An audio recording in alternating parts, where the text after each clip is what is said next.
حدثنا أحمد بن بديل بن قريش اليامي الكوفي قال حدثنا عبد الله بن نمير عن عمارة بن زازان عن علي بن الحكم عن عطاء عن أبي هريرة رضي الله تعالى عنه قال قال رسول الله صلى الله عليه وسلم من سئل عن علم علمه ثم كتمه ألجم يوم القيامة بلجام من نار۔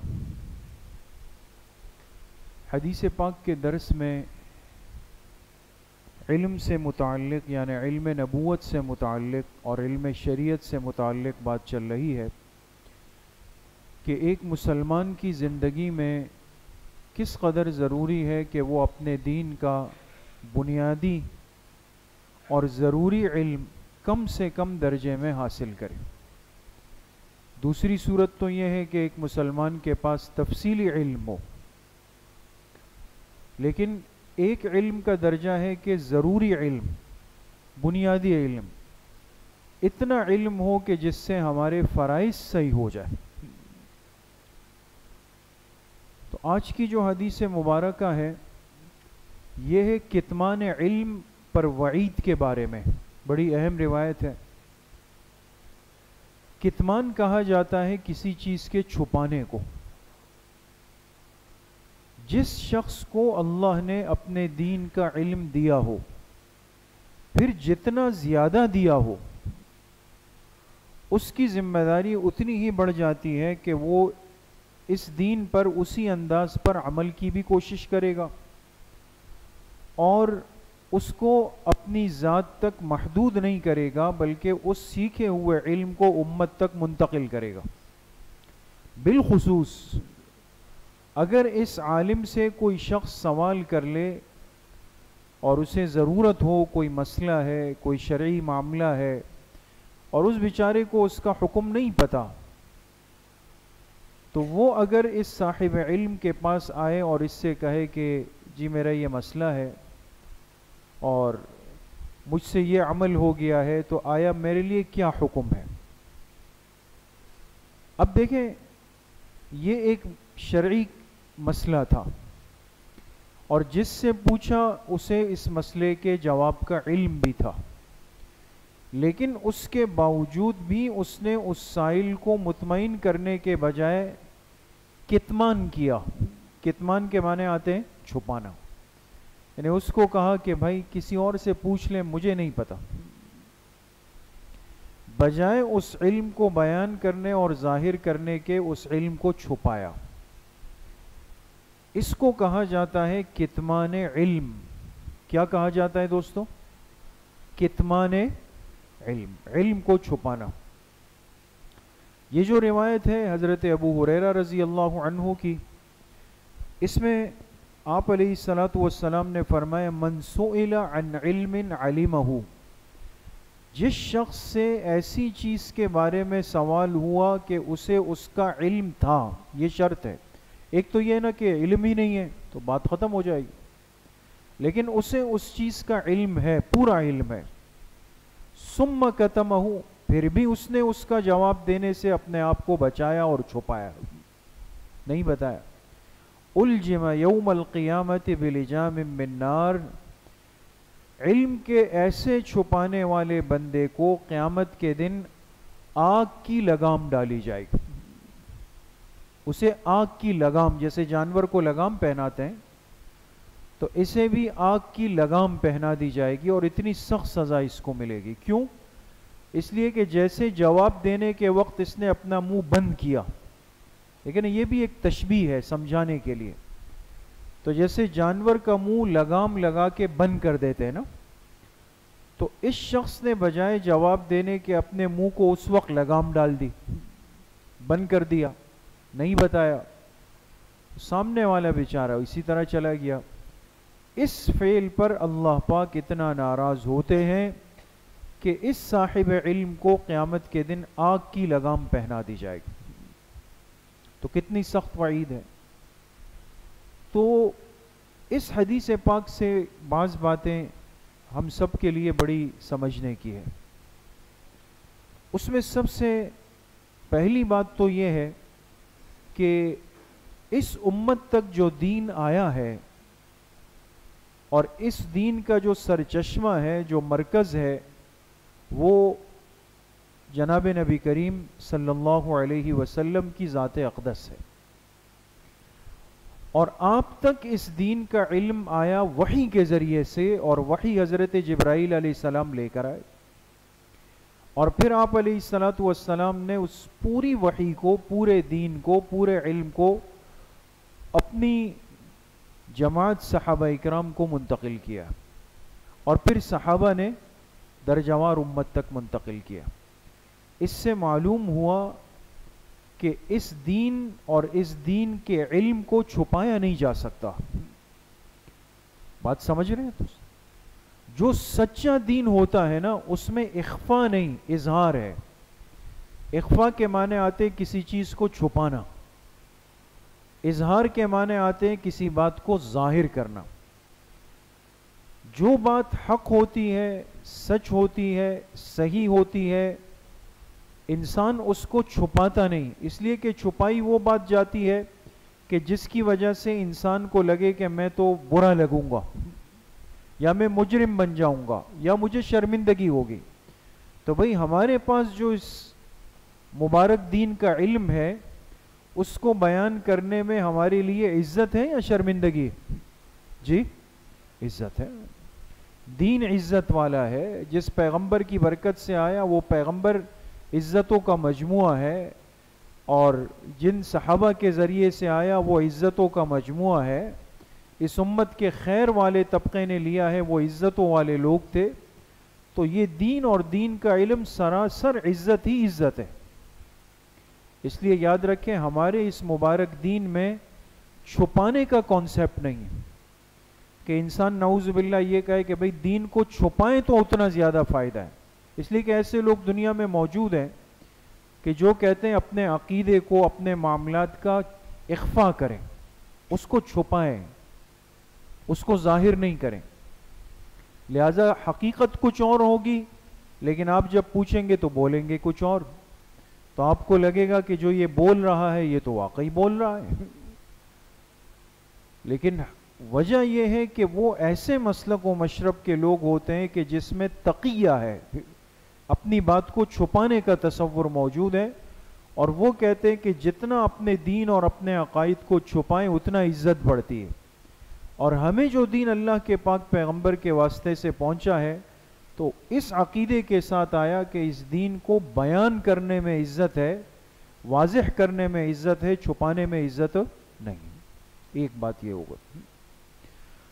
دوسری بات حدیث پاک سے یہ معلوم ہوئی کہ دین کا علم اللہ پاک جس بندے کو دے دے، جسے ہم اپنی زبان میں عالم کہتے ہیں، علماء دین کہتے ہیں، علماء امت کہتے ہیں، ان کی ذمہ داری ان کے منصب کی وجہ سے بڑھ جاتی ہے۔ دیکھیں نا، انسان کو جتنا منصب اونچا ملتا ہے ذمہ داری اتنی زیادہ بڑھ جاتی ہے۔ علماء کی ذمہ داری بہت زیادہ ہے،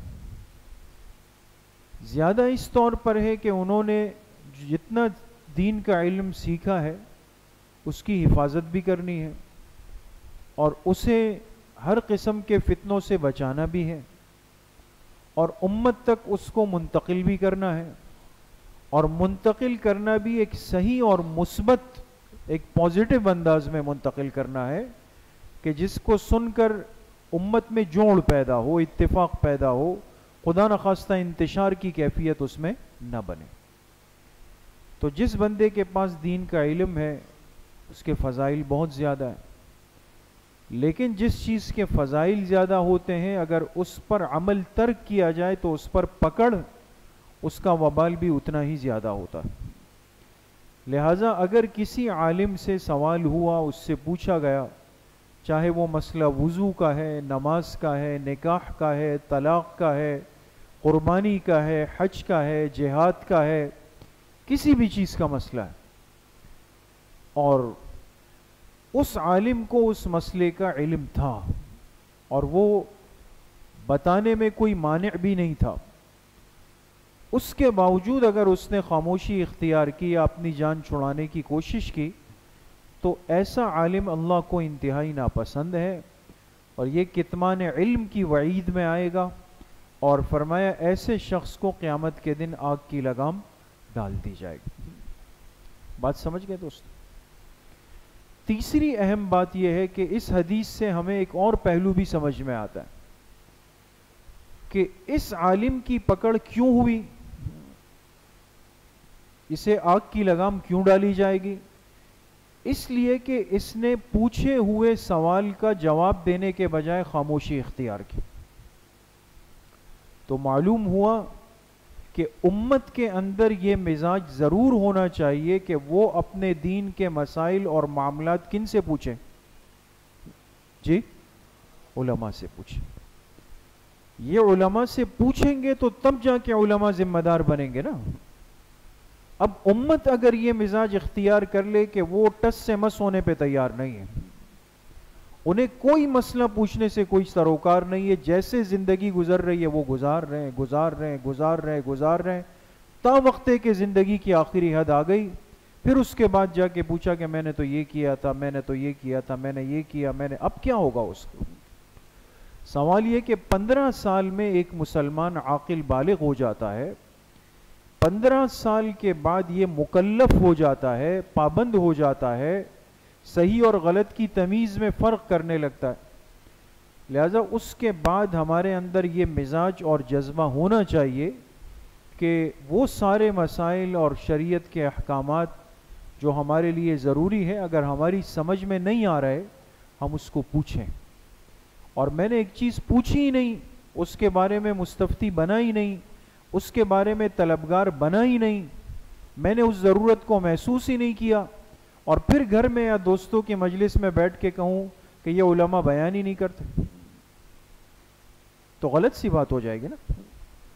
تو جس طرح عالم بیان کرنے کا پابند ہے، امت کے اندر بھی دین کے سیکھنے کا جذبہ ضرور ہونا چاہیے۔ بات سمجھیں؟ چوتھی اہم بات، یہ بہت توجہ کے ساتھ سننے کی، یہاں محدثین نے ایک بات لکھی ہے کہ ایک شخص نے آ کر ایک عالم سے سوال پوچھا، اور عالم کو اس سوال کا جواب آتا تھا، لیکن اس عالم نے اس سوال کا جواب نہیں دیا۔ اب نہ دینے کی وجہ کیا ہے؟ اگر نہ دینے کی وجہ یہ تھی کہ اس نے سستی دکھائی، جان چھوڑائی، اپنی ذمہ داری کو پورا نہیں کیا، تب تو یہ وعید ہے، پکڑ میں آ جائے گا۔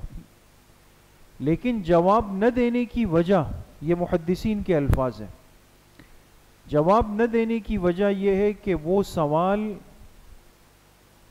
ضرورت کا سوال تھا ہی نہیں، یا وہ سوال ایسا تھا کہ جس کا جواب پوچھنے والے کی فہم سے اوپر کی بات تھی۔ ایسی صورت میں یہ وعید لازم نہیں آئے گی۔ میں آپ سے عرض کرتا ہوں، مشکل بات نہیں، ایسا سوال پوچھنا کہ جو انسان کی اپنی ضرورت ہے یا موقع اور ماحول کی ضرورت ہے، یہ تو ایک ضروری سوال ہے، زندہ سوال ہے، ہونا چاہیے، اور اس کا جواب بھی ہونا چاہیے۔ بعض سوالات ایسے ہوتے ہیں کہ جو سوال تو ہے لیکن وقت کی ضرورت نہیں بلکہ وقت کے نزاکت کے خلاف ہے۔ بات سمجھ گئے دوست؟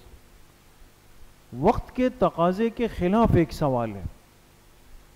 میں اس کی ایک سمجھانے کے لیے ایک مثال آپ سے عرض کر رہا ہوں، ایک مثال دے رہا ہوں۔ ایک عالم بیٹھا ہوا ہے اپنی مجلس میں، اپنے حجرے میں، اس سے کچھ ساتھی ملاقات کے لیے آ گئے۔ آنے والے ان ساتھیوں کا تعلق دوسرے مسلک سے تھا، یہ تو ہو سکتا ہے نا، مجلس اٹھک بیٹھک، جان پہچان، دعا سلام تو سب مسلمانوں سے ہو سکتی ہے۔ اب ایک مسلک کے ایک عالم بیٹھے ہوئے ہیں، دوسرے مسلک کے دوست آ کر ان کے ساتھ بیٹھ گئے، حضرت کے ساتھ بات چیت کر رہے ہیں، چائے پی رہے ہیں، کچھ بھی کر رہے ہیں۔ اس بیچ میں ایک بندہ آیا اور کہا کہ حضرت مجھے آپ سے ایک سوال پوچھنا ہے، اور اس نے جو سوال پوچھا اس کے سوال کے جواب دینے کا ڈائریکٹ تعلق اس دوسرے مسلک سے جڑا ہوا تھا، ان پر بوجھ آتا۔ ان کو تکلیف ہوتی، بے چینی پیدا ہوتی۔ اب آپ بتائیں کہ اگر آپ کے پاس مہمان بیٹھے ہوئے ہوں اور کوئی شخص آ کے ایک ایسا سوال کر لے کہ جو جواب دینے کی صورت میں ان مہمانوں سے ریلیٹڈ ہے، ان کے ساتھ معاملہ ہو جائے گا اور انہیں بھی برا لگے گا، آج کے بعد وہ پھر نہیں آئیں گے آپ کے پاس۔ تو ایسی صورت میں آیا عقل کیا کہتی ہے کہ فوری جواب دیا جائے یا سائل کو یہ کہہ کر ٹال دیا جائے کہ بھئی ابھی مناسب نہیں، آپ کچھ دیر بعد آ جائیں؟ بات سمجھ گئے دوست؟ تو بعض سوال ضرورت کے ہوتے ہیں، بعض سوال غیر ضرورت کے ہوتے ہیں۔ اگر تو ضرورت کا سوال ہے کہ سائل نے آ کے کہا کہ حضرت میں وضو خانے سے پسلا اور میرے پیر سے خون نکل رہا ہے، میں کیا کروں، وضو بناؤں یا نہیں بناؤں؟ اب یہ ایسا سوال ہے کہ جواب دے دینا چاہیے، اس سے کوئی مسئلہ نہیں ہے، اور ٹائم بھی نماز کا کم ہے تو جواب دے دیں۔ لیکن غیر ضروری سوال پوچھا تو اس کا فوری جواب دینا کوئی ضروری نہیں، ایک بات۔ دوسری بات یہ ہے کہ سوال ایسا ہو کہ پوچھنے والے کے عقل اور دماغ اور سوچ کے مطابق ہو۔ بعض دفعہ ایسا ہوتا ہے نا، وہ جیسے ہمارے اردو میں کہتے ہیں نا، چھوٹا منہ اور بڑی بات۔ اب مثال کے طور پہ ایک ڈاکٹر صاحب ہیں اور وہ اپنے اسپیشلسٹ ہیں اپنے فن کے کسی بھی معاملے میں۔ اب میں ان کے پاس جاؤں اور ان سے کہوں کہ ڈاکٹر صاحب آپ نے پچھلی دفعہ یہ دوائی لکھی معدے کی اور پھر ایک ہفتے بعد آپ نے یہ چینج کی، تو مجھے آپ ذرا سمجھائیں ان کے فارمولے میں اور اس کے اجزاء میں اور یہ کیا فرق ہے اور کیوں ایسا کیا آپ نے، اور یہ اور یہ اور یہ۔ تو بھئی مجھے میڈیکل کی الف با جیم دال کا نہیں پتا، مجھے میڈیسن کی اے بی سی ڈی کا نہیں پتا ہے، میں تو اس بارے میں ڈاکٹر کے لکھے ہوئے پرچے پہ دوائی لے کر کھانے کا پابند ہوں۔ اب میں ایسا ایک سوال پوچھنا چاہتا ہوں کہ جو میرے عقل سے ماورا ہے، تو آپ کے خیال میں وہ ڈاکٹر صاحب بیٹھیں گے، میڈیکل کی کتابیں کھولیں گے اور فرق بتائیں گے کہ جی رائزک میں اور نیکسم میں یہ فرق ہے آپس میں؟ بتائیں گے؟ وہ کبھی بھی نہیں بتائیں گے، اس لیے کہ میں اس فیلڈ کا آدمی ہی نہیں ہوں، میں اس کا بندہ ہی نہیں ہوں۔ اکثر ایسا ہو جاتا ہے دوستوں، آپ حضرات ماشاءاللہ سمجھدار ہیں، پڑھا لکھا مجمع ہے، اکثر ایسا ہوتا ہے کہ ایک ایسا سائل آ جاتا ہے، وہ سوال تو پوچھ لیتا ہے کہیں پڑھ کر، کسی کے کہنے پر، کہیں دیوار پہ، کہیں اخبار میں، کہیں کتاب میں، لیکن سوال ایسا ہوتا ہے کہ اندازہ دیکھ کر ہو جاتا ہے کہ یہ اس بیچارے کے لیول کا سوال ہی نہیں ہے۔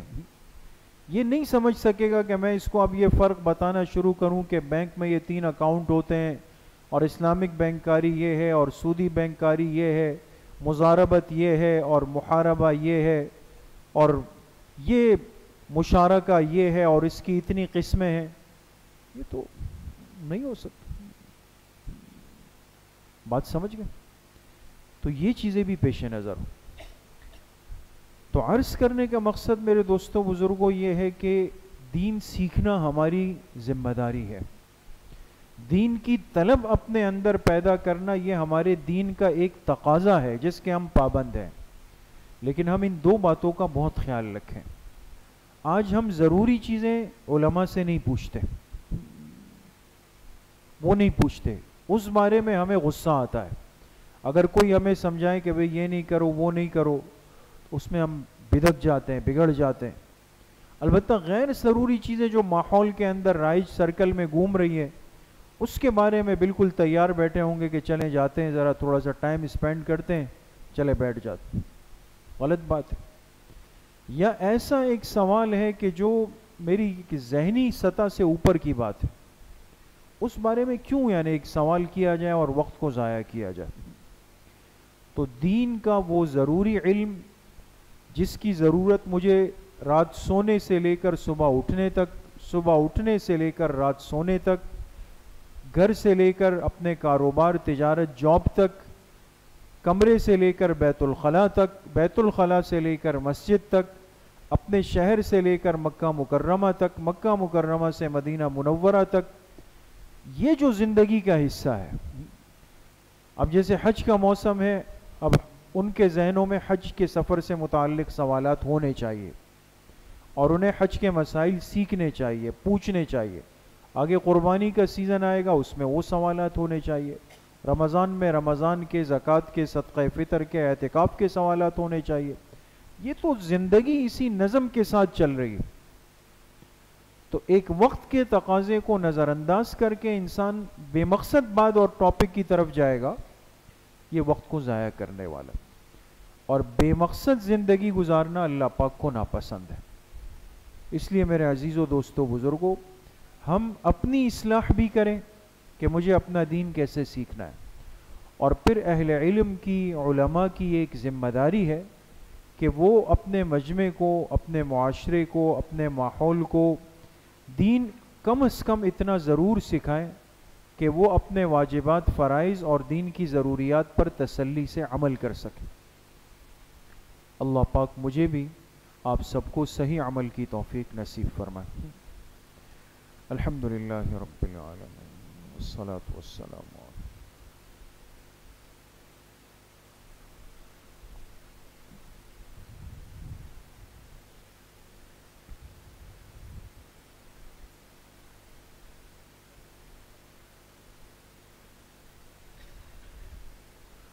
وصلی اللہ وسلم علی نبینا محمد وآلہ وأصحابہ اجمعین برحمتک.